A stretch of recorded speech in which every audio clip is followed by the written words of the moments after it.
Om Bhurabhuvah Svah Tatsavituravarinyam Bhargo Devasya Dhimahi Dhiyo Yo Nah Prachodayat.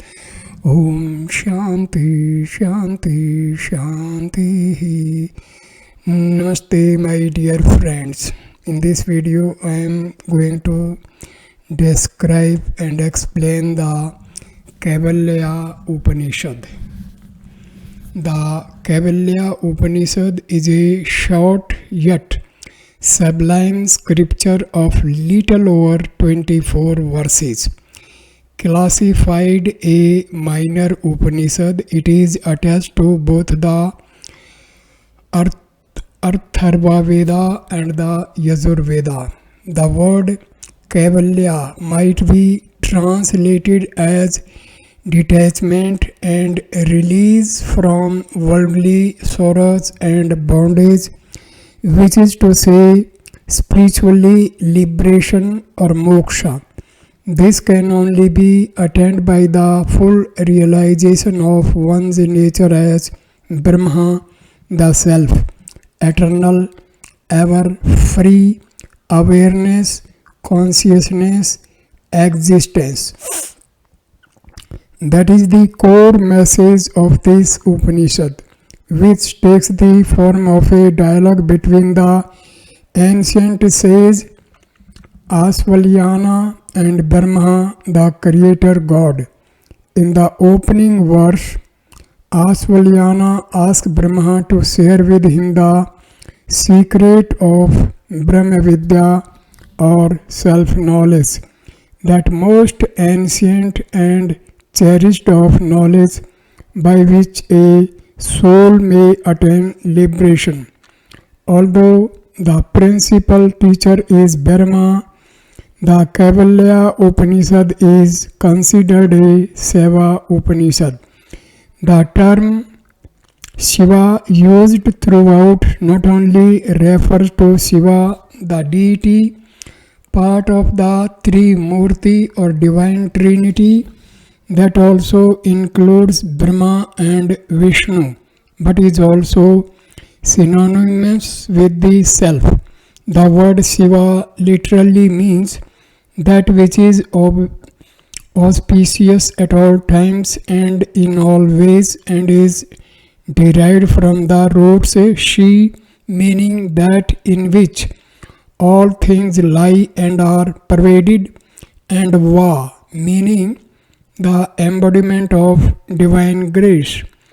Verses 6 and 7 are particularly interesting. Brahma first advises us to meditate upon the self as the formless, all-pervading substratum of existence, that which is by his own admission unteachable by thought. This refers to Nirguna Brahma, the self without form or attribute, the eternal unmanifest root and essence of all things. Contemplation upon the self as the formless and all-pervading eternal obviously requires an extremely subtle and sattvic intellect. That is perhaps why the following verse suggests meditating upon the self in the form of Lord Shiva. Most people find it easier to meditate upon the self in the form of a symbol, thus worship of Saguna Brahma, the self with form, generally precedes worship of Nirguna Brahma, the formless, unmanifest self. The Puranic deities of India are depicted with a great amount of symbolism. For instance, Shiva's 3 eyes and blue neck represent the self as the eternal witness whose divine vision removes the poison of worldly sorrow. Perhaps keen to avoid sectarianism, one of the lowlier tendencies of the human mind. The next verses then makes it clear that this divine self is not just Shiva but also Vishnu, Indra, and all the gods and all the forms and elements of existence. Indeed, by recognizing one's own self in all beings and all beings in the self, one attains the highest liberation and not by any other means. The remainder of the Upanishad provides further reflection upon the nature of the self, the nature of the jiva, individual, and recalling the great Mandukya Upanishad, a brief analysis of the three states of consciousness, here called the three cities, experienced by all beings: the condition of the waking state, the dreaming state, and the deep sleep state. All three states are pervaded by the self, pure consciousness, awareness, that in which all forms and experiences arise and eventually dissolve. Following the main text are two additional verses considered by some a minor addendum to the Upanishad. These verses suggest studying and reciting a particular passage from the Yajur Veda called Satarudriya. It may seem like a strange interjection, but the message would seem to be that living one's life according to scriptures and careful reflection upon the ancient knowledge will in time lead to liberation. O Lord, may we hear with our ears what is always auspicious. May we see with our eyes that is always auspicious. May we live our allotted lifespan with health and vigor, offering our praises unto Thee. May Indra, the ancient and famed, Poshan, the all-knowing sun, Vayu, the lord of the air, and Brihaspati, guardian of our spiritual wealth, save us from harm and bless us with a mind capable of understanding the teachings and heart bold enough to live with them. This is the Shanti part of this Upanishad.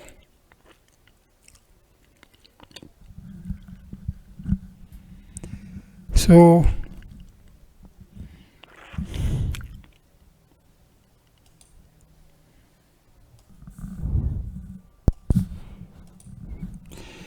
the Kaivalya Upanishad is an ancient Sanskrit text and one of the minor Upanishads of Hinduism. It is classified as Shaiva Upanishad and survives into modern times in two versions, one attached to the Krishna Yajur Veda and other attached to the Atharva Veda.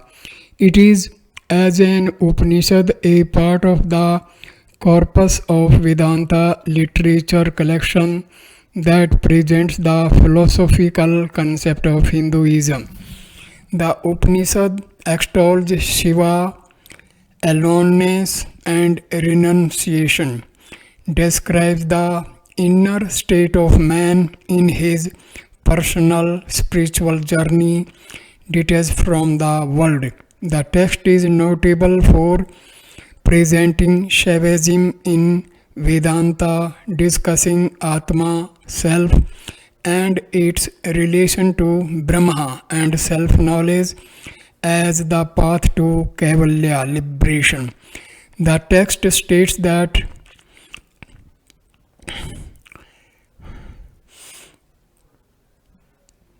the self-realized man who feels himself only as of the one divine essence, that lives in all, who feels identity of his and everyone's consciousness with God, Shiva, highest Atma, who has found this highest Atma within in the depths of his heart. The Sanskrit word Kaivalya means aloneness, isolation, and refers to someone who has renounced and isolated himself from all attachments to worldly desires. It also refers to the absoluteness, the inner conviction of a man on a spiritual journey to liberation. The term Upnishad means it is knowledge or hidden doctrine, text that belongs to the corpus of Vedanta literature collection, presenting the philosophical concepts of Hinduism and considered the highest purpose of its scriptures, Vedas.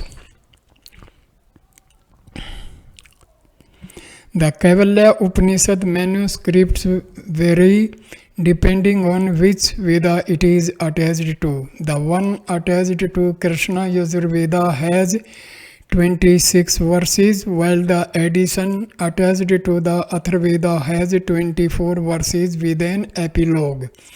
Both convey the same message, but the former is structured as a single chapter and the later into two chapters, 19 verses in first, 5 verses in second. The text is structured as verses set to poetic Vedic meter, exactly same number of syllables per verse of the song. The Upanishad is presented as a discourse between the Vedic sage Ashvalayana and the god Brahma, wherein the Ashvalayana asks Brahma for Brahma Vidya, that is the knowledge of ultimate reality, Brahma. The Upanishad structure is notable as it embeds key parts of verses from early principal Upanishads, thus referencing them and yet building its own message. The fragments of earlier major Upanishads it thus integrates within it includes Mundaka Upanishad and Svetasvara Upanishad. The text is also notable for presenting Shaivism with Vedanta terminology, discussing the relationship of Atma, self, and Brahma, ultimate reality, and self-knowledge as the means to Kaivalya liberation.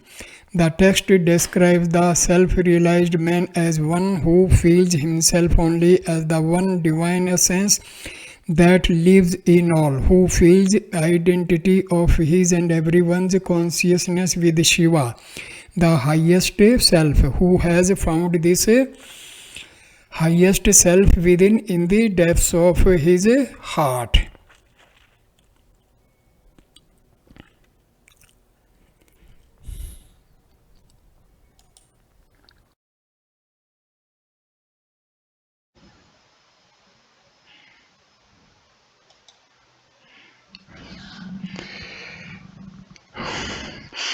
ॐ भूर्भुवः स्वः तत्सवितुर्वरेण्यं भर्गो देवस्य धीमहि धियो यो नः प्रचोदयात् ॐ शान्ति शान्ति शान्तिः. Okay, after introduction of this Upanishad, now I am going to describe and explain the main Kaivalya Upanishad. So, Kaivalya Upanishad of Krishna Yajur Veda. Hari Om. Then Ashvalayana went to Lord Parmeshti, Brahma, and addressed him thus: Please initiate me into Brahma Vidya, divine wisdom, which is the most excellent, which is ever enjoyed by the wise, which is mystic, and by which the learned, after having soon freed themselves from all sins, reach Purusa, the supreme of the Supreme. To him the grandfather thus replied, know it through Shraddha, faith, bhakti, devotion, dhyana, meditation, and yoga. Persons attain salvation not through karma, progeny, or wealth, but through sannyasa, renunciation alone. Ascetics of pure mind through the realization of the meaning well ascertained by Vedanta, Vijnana, and through sannyasa. Yoga enter into that which is above Savarga, heaven, and is in the cave of the heart. They all attain Paramatma in the Brahma world and are finally emancipated. Being seated in a pleasant posture in an unfrequented place with a pure mind and with his neck, head, and body erect, having given up the duties of the four orders of life, having subjugated all the organs, having saluted his grove with devotion, having looked upon the heart lotus as being free from Rajoguna and as pure, and having contemplated in its heart's center Parameswara, who is always with his consort Uma, who is pure and free from sorrow, who is unthinkable and invisible, who is of endless forms, who is of the nature of happiness, who is very quiescent, who is of the form of emancipation, who is the source of Maya, who has no beginning, middle, or end, who is one, who is all pervading, who is Chidananda, consciousness, bliss, who is formless, who is wonderful, who is the Lord of all, who has three eyes, who has a blue neck, Nilkantha, and who is serenity itself. The Muni attains Paramatma, the womb of all elements, the all witness, and above Tamash. He only is Brahma, he only is Shiva, he only is Indra, he only is the indestructible, he only is the supreme, he only is the self shining, he only is Vishnu, he only is prana, he only is time, he only is Agni fire, he only is the moon, he only is all things that exist or will hereafter exist. He only is eternal. Having known him, one crosses death. There is no other path to salvation. He only attains Parbrahma, Prabrahma, who sees in himself all elements and himself in all elements. There is no other means. Having constituted his body an arani, the lower attritional piece of wood, and Parnava Om, the upper arani, a wise man burns ajnana by the churning of meditation. It is only he, Paramatma, who, deluded by Atma assumes a body with the internal organs and does everything. It is only he who in the waking state is gratified with women, food, drink, and other diverse enjoyments. In the dreaming state, the jiva enjoys pleasure and pains in the several worlds which are created by his maya. In the dreamless sleeping state, when all are absorbed, he, replete with tamas, attains the state of happiness. Then, through the force of karmas of previous births, that jiva again wakes up and goes to sleep. All the diversified objects of the universe emanate from the jiva who sports in the three bodies gross, subtle, and causal.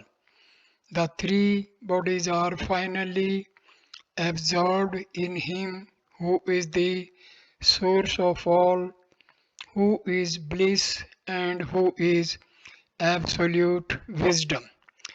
From him arise prana, manas, all the organs of sense and action, Akash, Vayu, Agni, water, and the earth, sporting all. Prabrahma, which is of all forms, which is the supreme abode of this universe, which is the most subtle of the subtle, and which is eternal, is only yourself. You are only that. One who knows himself to be that Parbrahma that shines as the universe in the waking, dreaming, dreamless, and other states will be relieved from all bondage.